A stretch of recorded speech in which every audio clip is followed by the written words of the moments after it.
Kailangan na yata nating lisanin ang planetang ito. Prime, huwag kang mag-alala. Para kang walang natutunan sa mga tinuro ko. Meron ba? Meron ba? Huli ka, Balbon!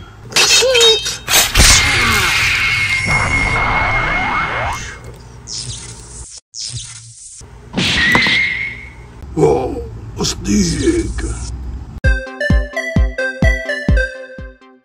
Ito nga ang toy na re-review natin for today. Hindi pa natin makita kung ano yung laman sa loob kasi naka-brown box pa siya na ang pinadala sa atin ni YOLO Park. Kaya special shout out ulit sa YOLO Park for sending this A-Plink for us to review. Once again, thank you so much, YOLO Park. And pag na-open natin siya, doon natin makikita si A-Plink. So, labas na natin yan.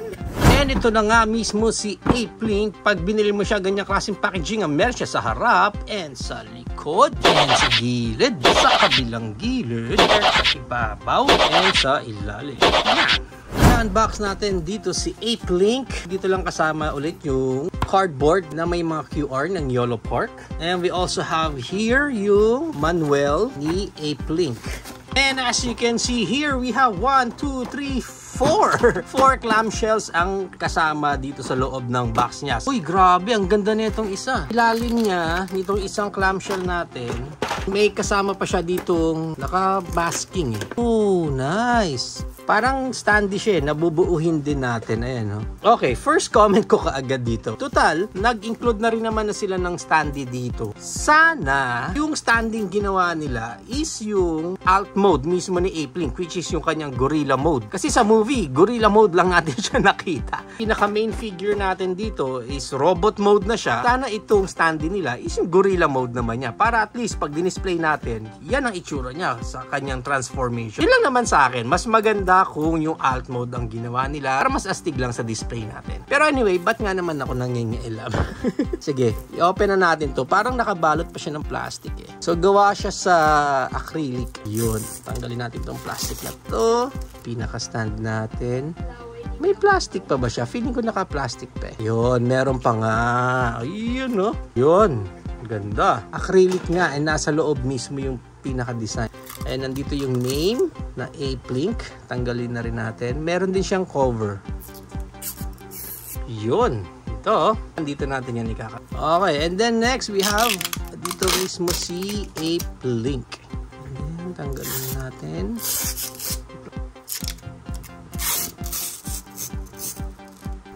Nice. Ito naman yung pinaka-itsura dito ni A-Plink. And then pag ikakabit natin siya dito sa pinaka-stand niya.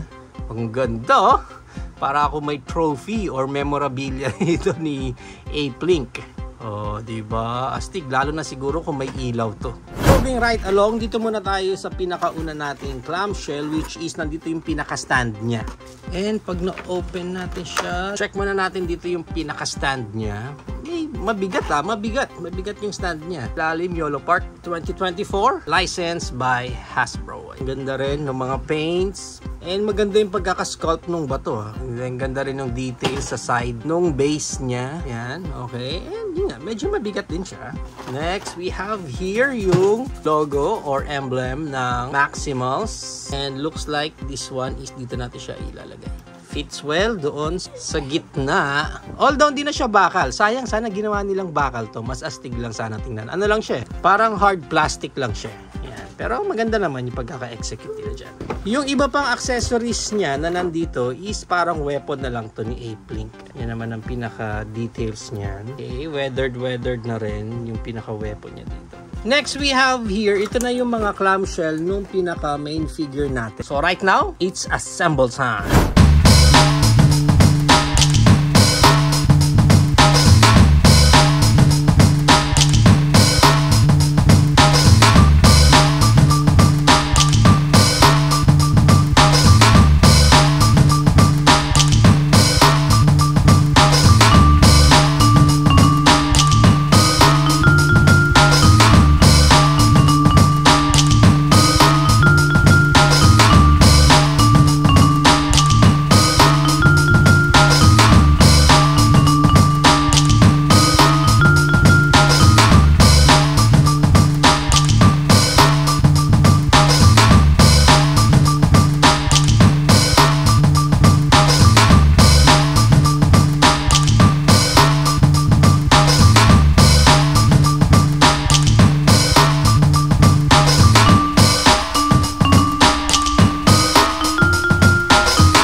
Yun, natapos din.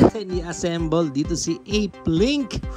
Check muna natin yung details niya. Okay, yung overall experience ko lang muna sa pag-assemble sa kanya is may pagka-challenging pag bubuuhin nyo siya. Itong si Ape Link ang parang pinakamahirap. May mga parts siya na ang hirap ikabit. Medyo soft plastic, so bendable yung mga parts niya. Imagine nyo yung part na yan, ganyan siya, kalambot, yung peg na ang kakabit nyo mismo doon sa armor niya. So it's like instead na matigas sana yung plastic na ginamit para mas mabilis siyang maipasok doon and maifit na pinaka pwesto niya, nagbe-bend lang. Kaya yun yung nagpa-challenge doon pagkakabit nyo siya. Pag sinisiksik mo siya, nagbe-bend na lang yung mga pegs niya. So, mahirap i-assemble itong Ape Link na ito. Pero as of now, check mo nga muna natin yung details nito ni Ape Link. Although, superb pa rin naman talaga yung details na binigay nila dito kay Ape Link. Makikita nyo yung mga weathering, may mga touch ng parang purple or light purple na dyan. Akala mo sa lighting lang natin pero no. Meron siyang parang mga shade ng pagka-purple doon sa armors niya. Yan, iba pa niyang details. There are some parts na parang masasabi mong retool siya, pero mas dominant pa rin naman sa kanya yung part na sarili niya ng mold. Yung ibang details niya. And para sa kanyang articulation, pero ang nakakatawa kasi dito sa head niya, binigyan nila ng buhok si Ape Link. So para siyang naka-brush up, pero walang peg na pagkakabitan. So even itong antena ni Ape Link dito, bendable. Ayan nabebend siya. So hindi siya matigas. So pag nilagay natin itong buhok niya dyan, parang walang pagkakapitan And so mabilis lang din siyang matanggal. As in nakapatong lang itong part na to. Nakakainis itong part na to, yung buhok dyan. I-articulate mo na yung head niya, natatanggal lang yan. So tanggalin na lang natin yan. Naro-rotate yung head niya. Actually 360 kaya niyang ma-rotate. Ay look up siya ng ganyan. Down, maganda rin yung look down niya. Yung collar niya dito sa likod, ball jointed din yan. So nagagalaw-galaw yan. Pagdating dito sa shoulder cannon niya, isa pa to. Kasi nga, rubberish itong part na to. So medyo gegewang-gewang. Although pwede mo siyang maitago ng ganyan. Ang problem ko rito is that pag binuo nyo si Primal, walang snap. Wala kayong maririnig na snap. Kasi nga lahat ng parts niya, lahat ng pegs niya, talagang soft rubber siya. So even yung pagkakabitan niya, that's why, pag i-articulate nyo na itong shoulder cannon niya, okay sana yung gimmick na to, pero pag i-articulate mo siya, is like parang natatanggal na lang siya doon sa peg niya. Kailangan mo na namang siyang isiksik kung i-articulate mo siya. Actually, itong part na to, dito ako pinaka nahirapan Bumabaluktot talaga yung peg niya. Ito yung pinaka mahirap na part na ikabit sa kanya. Pagdating dito sa shoulder niya, yung mga shoulder pads niya, nagagalaw yan, up and down, ball jointed din yan. Itong isang armor na kinabit natin dito, gagalaw din yan, na up and down. Yung kanyang arms wide open, kaya pa rin naman niya kahit ang dami niyang armors. And may rotation siya dito, although medyo masikip yung part niya. Yung kanyang elbow bent, yan ang pinaka-itsura ng elbow bent niya. Sa kamay niya, naro-rotate naman yan. Pagdating dito sa parang armor niya sa arms, nagagalaw din yan. Yung pinaka-blade niya dito, naro-rotate lang naman yan ng paganyan. So kung gusto niyo parang nakatago yung blade niya, rotate niyo lang siyang paganyan, mukhang nakatago yung blade. Pero kung gusto niyo parang ilabas, as yung ganyan, yan, parang ready for battle na siya. Pagdating dito sa kanyang abdomen articulation, ito na yung sinasabi ko sa inyo, parang naayos na nila issue na to. Kasi sa iba AMK series nila talagang maluwag to. Ito yung pinaka-loose. And kaya rin niyang mag-ab crunch dyan. 1, 2, 3, 4, 5. Meron siyang waist rotation din dito. And yung kanyang pinaka-Van Damme split, kayang-kaya niya ang split. Easy-easy yan. Yung kanyang high kick, kayang-kaya. And yung back kick niya, konti lang kasi tumatama na tong dalawa dyan sa part na yan. And again, itong part na to ng AMK, nabababa ulit yung hinge niya dyan sa may part niya dyan sa legs na yan. Though, nagiging problem ngayon is that itong crotch niya kasi, may armor siya hanggang doon sa ilalim. So, pag inarticulate mo ito, binaba mo pa, tumatama na siya dito sa armor na to, na yun yung tendency na tanggal lang ng tanggal itong part na ito. Pagdating dito sa skirt niya, kabit lang din naman yan, so pwede rin mo articulate yan ng ganyan, pa side-side lang ng ganyan. Pagdating sa thigh niya, naro-rotate yan ng ganyan, dahil dun yung pinaka-connection natin. And yung kanyang knee bent, ayan ang knee bent niya, which is good. Yung knee pads niya, may articulation din dyan ng ganyan. Pagdating sa paa niya, naangat niya ng ganyan, nabababa pa ng ganyan. And meron din siyang tiltage na pag ganyan. Medyo mahigpit yung tiltage niya. Dito sa dalawang finger pa niya sa paa is na may articulation din yan. Now, hindi na natin susubukan itong ibang hands niya, lalo na itong kanyang wielding na hands kasi wala naman siyang ibang kasamang weapon. I was expecting nga na bibigyan pa siya ng kahit anong weapon pero nakakabit na sa kanya lahat ng weapons niya. So no need. Maganda niya, i-try natin siya ngayon dito sa ating pinaka-stand. Mapapansin ninyo, wala siyang any peg. So wala rin tayong pagkakabitan mismo nung paa niya. So parang hindi siya gaanong secured dito. Pero no, dahil itong pinaka-base niya is my magnet. Ayan no, even itong gunting ko dumidikit. O diba, may magnet siya. Pag tinayo natin siya dyan, yun na yung parang pinaka-peg. So naka-magnet mismo siya dyan. Which is good, diba? Which is good. Ang pinaka-height ng ape-link natin na to, it's around mga almost 9 inches. So pagpalagay natin 8.75 yung height niya. And right now, compare pa natin siya sa iba pa nating YOLO Park figure tulad ng ating AMK series na si Optimus Primal. Custom by Pinoy Toy Review. Parang mas malaki lang ng konti si ape-link pagdating sa shoulder. And pasok na rin natin ang bigay sa atin ni Sir Ralph Cifra, ang kanyang custom na Optimus Prime YOLO Park, ang ating Bumblebee YOLO Park, si Scourge, si Rhinox YOLO Park, and si Cheetor YOLO Park. Yan! Ang ganda na nila tingnan. So yan ang ating height comparison. If you are planning to buy this AMK Pro X ape-link, ang price range niya is around 3,000 up to 4,500 pesos. Depende na lang again kung saan market ka makakuha ng specific copy nyo nito.